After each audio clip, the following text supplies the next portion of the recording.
impairment started when I was in P3. That is when they discovered that I have a visual challenge. Then from there, it was hard for me to study because my one eye was not seeing well. Since my parents didn't know about my visual impairment, they relaxed. No one cared for me.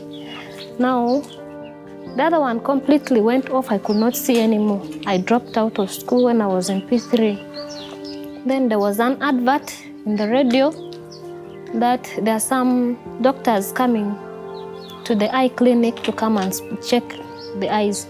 So my mother heard that and she decided to take me there. When they took me there, they tried to examine my eyes. Then they suggested that I should be put on specs. That is when they bought for me the specs. I started using them and I resumed back to school in P4. I suffer from a condition called retinitis pigmentosa. What I know about it is characterized by deterioration of sight with time as I grow. The sight goes on reducing until a level where you cannot see anymore. I've used glasses before when I was still a young girl in primary and in secondary. And then I lost sight and ability to use glasses, I think at university. That was 2017. So for the last 25 years of my life, I've been living with a visual impairment of such a condition. I was born when I could see. Then later on, when I had started even studying, I was in P5, primary 5. And when I was playing, I like game. So when I was playing, the game was very rough. So I was playing with sticks and the stick hit my eyes. Then I was being taken to the hospital. They took me, they were trying to treat me, but it reached to an extent that the doctor said that this one now cannot be cured so quickly. So let's rush him to a visual impaired school because he can still learn. Our school is unique in such a way that we have all categories of students and we are able to give them equal opportunity to participate in all school life, regardless of their status, for example, maybe visual impairment and those who may not have the impairment. All of them have equal opportunities. We don't segregate, so it is a unique school. When I came to Gulu High School, I met a new experience in my career. I had to interact with visually impaired students, and I didn't know what to do to be able to bond with them, to teach them, and to build them into successful people. It all begins with relationship building. As a teacher, I have to love my students. Whatever their conditions are, I have to love them. And that being the master key, you can be sure they will love the subject I teach. What makes our school a unique school is that we normally have qualified and good teachers that are always actively participating in helping the learners do their best. And they always perform very well in academics and even in co-curricular activities. Yeah, we met Patience in her school. That was in 2015. I think she was in senior 2 at Imvara Secondary School in Arua.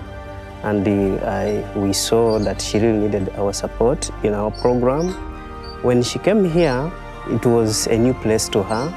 But since we have systems in place that support learners with visual impairment, we are able to do more assessment for educational interventions. And then we realized that she'll be able to benefit from some of the assistive devices that we have in the center.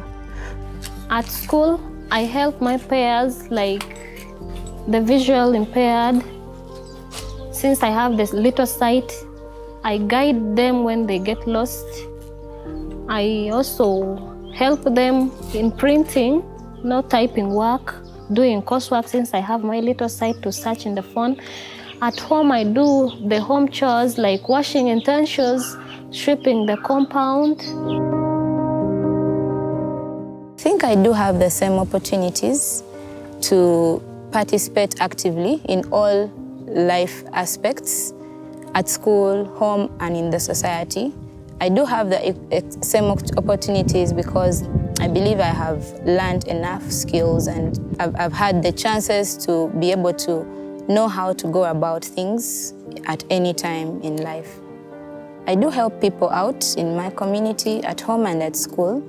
At home, for instance, I do help out with house chores like sweeping or washing, those activities of daily living. I do help out with them. And then at school, things like discussion groups and doing assignments and research work, typing, coursework, I do help out there. And in the community as well, I'm able to participate in social activities such as parties and gatherings for communal work.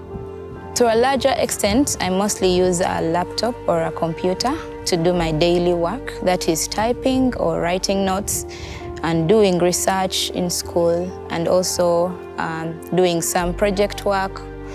And then I also use a phone with voice talkbacks that helps me with my daily routine work. I've been seeing, since I joined the school, I've been seeing so many assistive devices. We're having the Victor reader, then a talking calculator, and we're also having Orbit reader, just came recently because I did not know hele. It just came recently. There's Orbit reader, there's laptop computer. I was very happy when I learned how to use laptop because earlier on I did not know that this thing I could use. We have Victor reader, we have computers, braillers, white cane. Brailler, it helps me for writing or for copying notes in the class. They're changing my life because they help me so much to remember what a teacher has taught yesterday or any day. According to me, empowerment means being able and confident to do many things as a person with visual impairment, to be able to fit in the life like a normal human being can, be able to do work at home, to survive and be able to mingle with people and peers, even at school or in the community. The confidence one has to be able to take it on with life. Inclusion to me is a practice whereby, a practice of giving equal access to opportunities, services and resources, whereby to some people, some like categories where people with visual impairment, the lame, the mental disturbed are excluded. But now in inclusion, if they're all included, that means that is inclusion to me. So whereby you cater for all the differences of people. Inclusion means all students being able to access and gain equal opportunities in education and learning. When I talk of education and learning, I include sports. I want the world and the people to know that being visually impaired does not limit you from any other thing you want to do. So let the world know that we are capable of doing everything in the world. My dream for my future, I really want to be a great musician because I love music and I pursue music as well as my bachelor's degree. I'd love to be someone who is influential in that field and be able to inspire many people out there with visual impairments like me to achieve and fight for that and work hard to achieve their dreams and careers.